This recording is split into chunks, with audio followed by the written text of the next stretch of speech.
Hi guys, welcome to my English Wala tutor.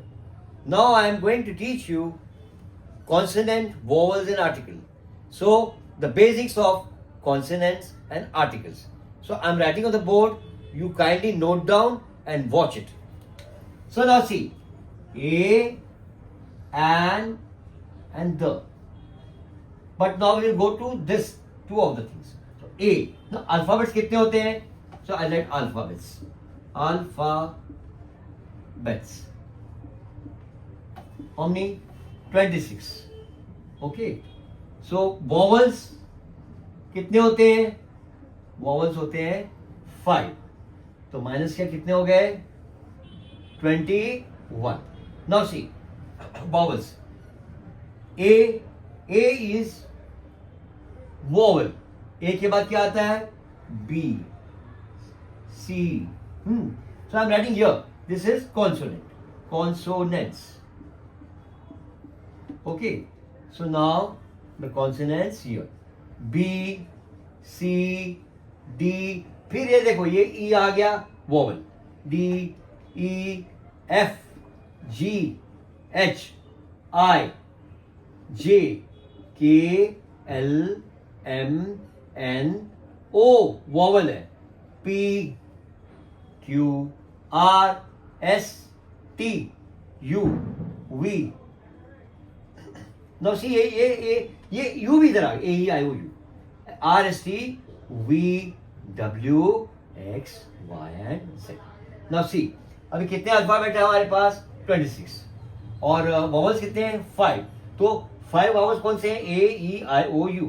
अभी कितने minus कर दिए हमने? 5 वॉवल्स माइनस कर दिए तो कितने रह गए? 21. तो 21 कॉन्सोनेंट्स है और 5 वॉवल्स है. सो नाउ कितने रहे consonant? Will count it. B 1 2 3 4 5 6 7 8 9 10 11 12 13 14 15 16 17 18 19 20 21. सो 21 हमारी कॉन्सोनेंट हो गई. अभी जो भी अल्फाबेट, जो भी हम सेंटेंस, फॉर एग्जांपल मैं सेंटेंस बनाता हूं. This is dash boy. अभी बॉय का आगे साउंड है. वॉवल में क्या होता है? साउंड होता है. कौन सा साउंड होता है? अल्फाबेट का साउंड होता है. So this is, जहां भी वॉवल्स हो तो वहां हम लोग लगाते हैं एंड, वो नाउन के पहले. और जहां कॉन्सोनेंट हो वहां हम लोग लगाते हैं स्मॉल अल्फाबेट ए. जैसे ये ए लगाएंगे कॉन्सोनेंट के आगे. वो वर्ड जो नाउन है, फॉर दिस इज बॉय, तो बॉय में क्या उच्चारण आता है? Boy, boy. तो बॉय में ब का साउंड आता है तो भी राइट. अभी हम लोग कहेंगे that is dash elephant. Elephant. अभी एलिफेंट, नो एलिफेंट में ई है.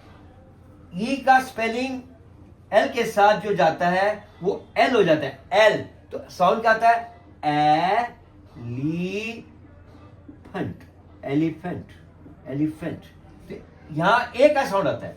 हम ई को देखते हुए यहां एन नहीं लगाएंगे क्योंकि ई क्या है? ई, ए, ई, आई, ओ, यू. ई का अल्फाबेट है तो आप ई को देख के इधर एन नहीं लगाना है हमको. हमें ई को देख के एन नहीं लगाना है. हमें साउंड को, क्योंकि इंग्लिश में जो साउंड होता है ना वो अलग होते हैं और उसके अल्फाबेट अलग होते हैं. तो एलिफेंट में साउंड आता है ए का. लिखा है क्या? ई. तो ई को देखते हुए आपको एन नहीं लगाना है. एलिफेंट. साउंड के बाद एलिफेंट का साउंड किया हमने, फिर यहां ए का साउंड आया. तो जो साउंड आया वो साउंड का अल्फाबेट लिखा हमने. तो अभी यहां ए आया तो ये ए है. तो क्या साउंड आता है? ए का. जब ए, ई, आई, ओ, यू, तो यहां ए का साउंड आता है. ई लिखा हुआ है तो यहां आएगा an. This is an elephant. Now will say Karna. Karna is dash honest boy. अभी Karna is dash honest boy. No यहां क्या लिखा है? एच. हम लोग इंडियंस लोग बोलते हैं हॉनेस्ट.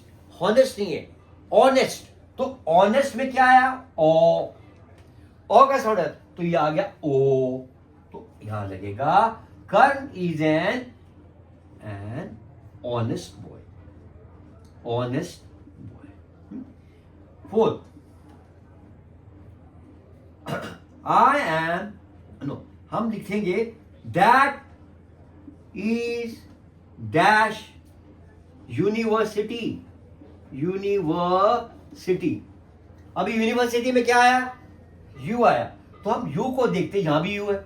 अभी यू को देखते हुए हम लोगों को एन नहीं लगाना है. हाँ, हमें लगेगा कि ये यूनिवर्सिटी वोवल है, लेकिन वोवल नहीं है वो. यू का, अभी यू का जो स्पेलिंग है वो ये है YOU. तो हम लोग कैसे लिखेंगे? यू नी व सिटी. यूनिवर्सिटी. ये साउंड है, तो यू का स्पेलिंग क्या है? यू है. तो साउंड के बाद क्या आता है? वाई. तो ये वाई लगा है ना, ये वाई. तो वाई कहां आएगा? ये देखो वाई आया. तो वाई क्या हो गया? कॉन्सोनेंट. तो कॉन्सोनेंट के आगे हमें क्या लगाना है? ए. समझ में आ रहा है? तो इसी तरह that is a university. You को देखते हुए नहीं लगाना है. हाँ, अभी हम एक और लिखते हैं यहां. Ravi is dash EUNUCH. Ravi is dash. ये लिखा है इनक. अभी इनक नहीं है, ये है ई. यहां साइलेंट हो जाएगा. यूनक. अभी यूनक का मतलब कहता है छक्का. ठीक है, अभी मैं वीडियो बता रहा हूं. छक्का, छक्के होते हैं, वो छक्के का नाम रवि है. तो रवि इज यूनक. अभी यूनक पर इनक नहीं बोलेंगे. लोग क्या करेंगे? ये इसको बोलेंगे इनक. इनक नहीं है, ये यूनक. यूनक. यूनक. ठीक है. अभी यहां यू आया. ठीक है. ई है तो आप यहां एन लगा देंगे. रॉन्ग. यू है तो आप एन लगा देंगे. नहीं, यू का उच्चारण फिर आ जाता है YOU. यूनक. तो फिर क्या आया? यूनक का यू का साउंड क्या है? वाई. जो वाई आया तो वाई कहां आता है? यहां आता है. तो वाई कहां आता है? वाई क्या है? कॉन्सोनेंट है. तो कॉन्सोनेंट में क्या आ गया? क्या लगाते हैं हम लोग? कॉन्सोनेंट नाउन के आगे लगाते हैं ए. तो हम लोग लिखेंगे रवि इज ए यूनक. इसी तरह से हम और सेंटेंस देते हैं, हम और लिखते हैं. Delhi is dash historical place. अभी हिस्टोरिकल प्लेस का मतलब होता है ऐतिहासिक जगह है. दिल्ली ऐतिहासिक जगह है. तो ऐतिहासिक जगह में हम लोग इंग्लिश में बोलेंगे हिस्टोरिकल. लेकिन हमारे इंडियंस लोग इसको साउंड क्या लगाते हैं? हिस्टोरिकल. लेकिन इंग्लिश की, ब्रिटिश की, तो ब्रिटिश वाले क्या बोलते हैं? Delhi is an historical place. Delhi is an historical place. तो अभी यहां जब वो लोग अगर बोलेंगे हिस्टोरिकल प्लेस, तो यहां हिस्टोरिकल के आगे ये आई आता है, तो आई का साउंड ई में आता है. तो साउंड ये आएगा, तो हम लोग यहां एन लगाएंगे. अकॉर्डिंग टू ब्रिटिशर्स और according to Indians, Delhi is an historical place. तो ह का साउंड आता है. जब ह का साउंड आता है, ये आ गया. एच क्या हो गया? कॉन्सोनेंट आ गया. कॉन्सोनेंट है तो क्या हो गया? ए लगाएंगे. मैंने यहां लिख दिया ऑलरेडी. जो कॉन्सोनेंट है वहां ए लगाते हैं, जो वोवल है वह एन लगाते हैं. तो दिल्ली इज आप ए लगा सकते हैं जब आप इंडिया में बात करते हो कि Delhi is a historical place. पर वही लंदन में जाके हम बोलेंगे तो Delhi is an historical place. अभी will continue this chapter of vowels and vowels and consonants in the next. Okay, so guys, please do subscribe my channel and press the bell icon for watching more videos.